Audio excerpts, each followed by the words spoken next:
They looked like gods draped in velvet, crowned with gold, worshipped by millions. But beneath the jewels and silks, their bodies were rotting, their minds unraveling, and no one dared speak of the disease that was devouring the world's most powerful bloodlines from the inside out. Syphilis wasn't just a plague of the poor. It was the royal family's darkest inheritance. It crept through palace walls like a curse, infecting kings, queens, emperors, and heirs passed in secret through marital beds and forbidden affairs. Their portraits show elegance, but history remembers the seizures, the madness, the blindness, the stillbirths, and the screams behind locked doors. This wasn't just a medical tragedy, it was a political time bomb.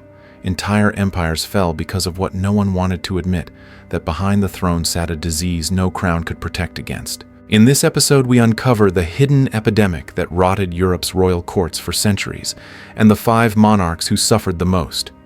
Their downfall wasn't caused by war or rebellion. It came from within, through their own flesh, their own blood, and their most private sins. You may know their names, but you've never heard their true stories. Until now. He was never meant to be king. Luís of Portugal was the second son, a royal spare, not the heir. Born into a life of luxury, with none of the crushing responsibilities of the crown, he was free to indulge in books, music, and the pleasures of court life. While Europe burned through revolutions and civil wars, Luís wandered the quiet gardens of Lisbon, translating Shakespeare, falling in love with poetry, and charming half the women in the palace. He was handsome, artistic, fluent in multiple languages, and by all accounts a hopeless romantic with a dangerous appetite for seduction. To most, he seemed like the perfect prince, but fairy tales always lie. In 1861, a tragedy tore through the Portuguese royal family. A sudden outbreak, possibly cholera, possibly typhoid, killed Luís's elder brother Pedro V, along with his younger brothers Fernando and João. Within weeks, Luís went from playboy prince to grieving monarch. The Braganza dynasty was in crisis. Luís needed to marry and fast, but queens weren't chosen from the heart. They were chosen from the family tree. His advisors urged him to marry an Austrian archduchess, but her father refused. So they turned to Italy. There, Luís met Maria Pia of Savoy. She was only 14. For a moment, it looked like a happy ending.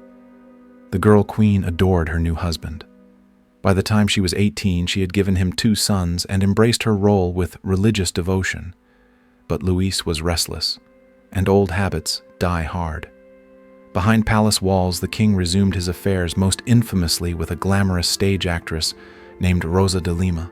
Maria Pia was humiliated, devastated. Her letters grew darker, her travels more frequent. Some say she took lovers of her own. The palace was silent, but inside rot had begun to spread. At some point, no one knows exactly when King Luís contracted syphilis. Perhaps it was Rosa. Perhaps it was someone else. Either way, the infection simmered in silence for years. Then, in 1887, it struck with full force. Neurosyphilis, the final stage. Luís suffered violent mood swings, hallucinations, piercing headaches, and mental decline. The scholar king who once spoke 7 languages now struggled to remember his own name. He became erratic, withdrawn, and eventually broken. At just 50 years old, Luís died, his mind gone, his body failing, his legacy collapsing under the weight of secrets too shameful to be written in official history. Maria Pia lived on for decades, mourning a man who no longer existed long before he died. She wore black every day for the rest of her life, and the Braganza line would never fully recover. Because Luís wasn't just another tragic royal, he was the beginning of the end. A man destroyed not by war, not by politics, but by desire, disease, and silence. He ruled an empire before he could grow a beard. Abbas II of Persia was just 9 years old when he inherited one of the most powerful thrones in the world. Most assumed he would be a puppet controlled by ambitious viziers manipulated by the court. But Abbas had other plans. By 15, he had banished his father's grand vizier, seized power for himself, and stunned the world with his political instincts. He negotiated peace with the Ottomans, pushed back the Russians, and ushered in a rare era of prosperity for the Safavid Empire. His people called him wise, tolerant, a golden ruler. But behind the palace gates, another Abbas was emerging, one who couldn't stop drinking, one who threw parties so wild they lasted for weeks, one who, despite leading an empire, was quickly becoming a prisoner of his own pleasure. The deeper Persia slipped into economic turmoil, the harder Abbas partied. He drank wine from goblets encrusted with rubies, gifts from Russian czars. His feasts overflowed with roasted meats, dancers, musicians, and whispers. Whispers about his growing harem of concubines, many of them enslaved women taken from conquered lands. Whispers about his long absences after nights of debauchery. Whispers that something inside the king was changing, something dark, irreversible, and incurable. By 1666, the whispers were no longer rumors. Abbas's body was collapsing. He was just 34 but already broken. Historians suspect syphilis had been ravaging his body for years. Maybe he caught it from a concubine. Maybe he spread it across the harem without ever knowing. What is known is this: his mind began to unravel. His speech slurred. His moods turned violent. His hands trembled. He withdrew from state affairs, vanishing for long stretches, leaving ministers to guess whether he was feasting or fading. One chronicler described him as a flame flickering in its final hour. And then, he was gone. Abbas II. The brilliant boy king turned decadent shadow of himself died quietly. No fanfare, no last triumph, just silence. The golden age he had once promised ended not with war, but with rot. The rot of a body undone by disease and a throne destabilized by indulgence. No autopsy was ever recorded. No one dared name the cause. But the signs were everywhere. The symptoms were textbook. And the empire knew their king had been eaten alive from the inside, not by an enemy, but by the consequences of his own desires. And perhaps that's the most haunting truth of all. Because while history remembers Shah Abbas II as the last great ruler of the Safavid dynasty, he was also the one who lit the match that would eventually burn it down. Not through violence, not through betrayal, but through slow, intimate, irreversible decay. He was born to rule but destined to implode. Crown Prince Rudolf of Austria-Hungary had everything a royal heir could want: wealth, education, beauty, and the admiration of an empire. But behind his princely smile was a soul unraveling from the moment he could walk. At age 6, he was ripped away from his beloved sister Gisela and placed under the care of a cold, abusive military tutor. Day after day, he was drilled, berated, and humiliated. They wanted to make him a man. Instead, they made him a ghost, brilliant on the outside, fractured within. As he grew older, that fracture became a chasm. Rudolf drank heavily, sought out intellectuals who challenged his conservative court, and dove headfirst into dangerous affairs. His father, Emperor Franz Joseph, was rigid and distant. His mother, Empress Elizabeth, was adored by the people but emotionally unavailable. Rudolf was raised in a palace full of mirrors but no reflections of love. By 23, he was married off to Princess Stephanie of Belgium, just 17 at the time. The match was political, not personal, and it showed. During their courtship, Rudolf openly brought his mistress to family functions. After their daughter was born, he became cold, distant, and cruel. He contracted gonorrhea and syphilis and passed both to Stephanie. The infection ravaged her reproductive system, leaving her infertile. Doctors told her it was a stomach flu. She believed them until she never conceived again. The silence around her suffering was as thick as the velvet curtains in their palace chambers. Her punishment, a lifetime of childlessness and a husband who no longer cared. Rudolf spiraled. He begged his longtime mistress Mizzy Kaspar to die with him in a suicide pact. She refused. Desperate, he turned to a 17-year-old baroness named Mary Vetsera, young, infatuated, and tragically willing. On January 30th, 1889, their bodies were found at Mayerling Lodge. She had been shot in the head. He had taken his own life shortly after. Officials rushed to cover it up, declaring Rudolf's death an aneurysm. But the empire knew. The people whispered, and the Habsburg dynasty trembled. Because Rudolf wasn't just a broken man. He was the only male heir to a fragile empire standing at the edge of modern chaos. His death wasn't just a tragedy, it was a catastrophe, one that left the monarchy clinging to crumbling traditions while the 20th century marched in with revolution and war. In the end, Rudolf didn't die from disease alone. He died from a perfect storm of trauma, repression, silence, and shame. And while his name is often overshadowed by his famous parents, his death was the first crack in the porcelain mask of the Habsburg Empire, a warning no one dared to heed until it was far too late.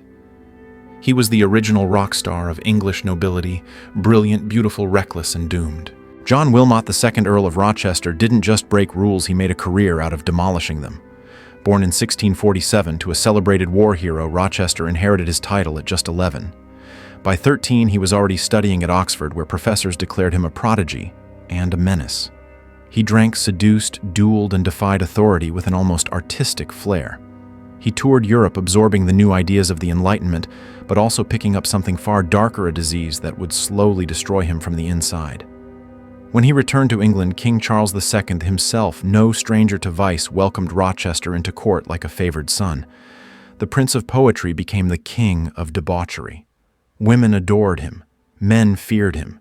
He had affairs with actresses, noblewomen, and prostitutes, and when that wasn't enough, he disguised himself as a doctor named Dr. Bendo to seduce even more. Sometimes he pretended to be a woman, Mrs. Bendo, to gain access to married ladies in private. He was a walking scandal, a living satire, a brilliant mindset on self-destruction. But beneath the laughter and the endless orgies was a man drowning. Rochester's satire cut so deep, it eventually wounded the king himself. After mocking Charles's sexual obsessions in a play performed before the court, he was banished. His exile didn't humble him, it made him worse. He roamed the streets of London with the infamous Merry Gang, engaging in drunken riots, vandalism, and even kidnapping the woman he loved, Elizabeth Millet, a wealthy heiress. Her family was outraged. He was tossed in the Tower of London, but somehow she forgave him. They married. They had children. And then he vanished into the shadows again. By his early 30s, the price of his hedonism had come due. Syphilis had taken root in his body. At first it was manageable. Then his vision began to blur. His nose decayed. He lost control of his bladder, then his bowels. The man once known for quick wit and sharp tongue now babbled, blind and broken. His final years were marked by intense physical suffering and emotional collapse. He renounced his poetry. He tried to repent, but the disease had already consumed him. He died at 33, blind, rotting, forgotten. And yet Rochester's story lingers not just because of his poems or his parties, but because of what he represents, a mind too brilliant for the cage it was born into. A man who outran the rules of his time only to be caught by the one thing he couldn't outwit: his own body. In the end, it wasn't the crown or the church that punished Rochester. It was syphilis, and it made sure his final poem was written in flesh and pain. He was supposed to be the Habsburgs' golden boy, the heir who would restore the glory of a fading empire. Instead, he lit the fuse that would blow it apart. Joseph the eldest son of Emperor Leopold, it was everything his father wasn't: tall, charismatic, progressive, magnetic in every room he entered. Where Leopold was pious and restrained, Joseph was indulgent and unapologetically modern. At court he was beloved. Among noblewomen he was irresistible. And to his mother, Empress Eleanor, he was a problem that needed fixing. So she arranged his marriage to Wilhelmina Amalia of Brunswick-Lüneburg, a serious, deeply religious woman 5 years his senior. She was inspected medically before the wedding like a prize broodmare to ensure her fertility. Because this wasn't about love, it was about heirs. Joseph played his part at first. He smiled, he danced, he performed. And within a few years, Wilhelmina gave birth to 3 children, including a son. But the infant died before his first birthday, and Joseph, restless and unsatisfied, went back to doing what he did best: breaking rules behind closed doors. He had noble mistresses, peasant girls, daughters of palace gardeners. His close friend Count Lamberg supplied him with women on demand, sometimes during hunting trips, sometimes inside the palace itself. And one of them, it seems, brought him more than just pleasure.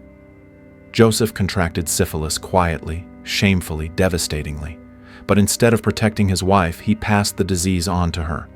And in that single act, he didn't just destroy a marriage, he may have doomed an entire dynasty. Wilhelmina prayed through her pain. She believed her symptoms were divine punishment. She blamed herself, not knowing her husband had infected her. The disease rendered her infertile, and now, with no male heir, the Habsburg succession was thrust into crisis. Joseph's younger brother Charles was next in line. But his marriage fared no better. His wife Elizabeth was put on bizarre fertility regimens, stuffed with rich foods, surrounded by paintings of naked men to stimulate her imagination. The result? Obesity, addiction, and only daughters.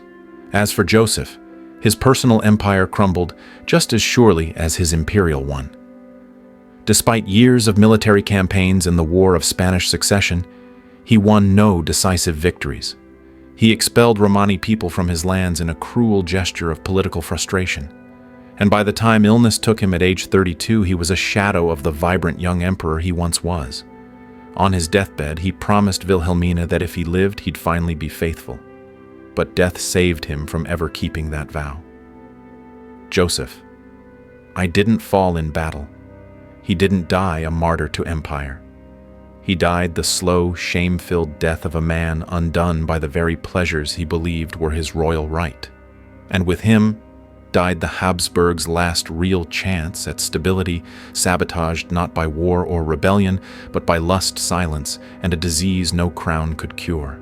Power doesn't protect you from consequence, and silence is never a cure. That's the deeper truth behind these royal tragedies. These weren't just historical figures, they were human beings trapped in systems that valued appearance over honesty, legacy over well-being, and silence over truth. Their wealth could buy them anything except immunity from disease or the emotional tools to confront their own shame. And in many ways, not much has changed. We still live in a culture where image can matter more than integrity, where people hide behind power, status, or pride to avoid facing what's breaking them from within, whether it's illness, addiction, trauma, or regret.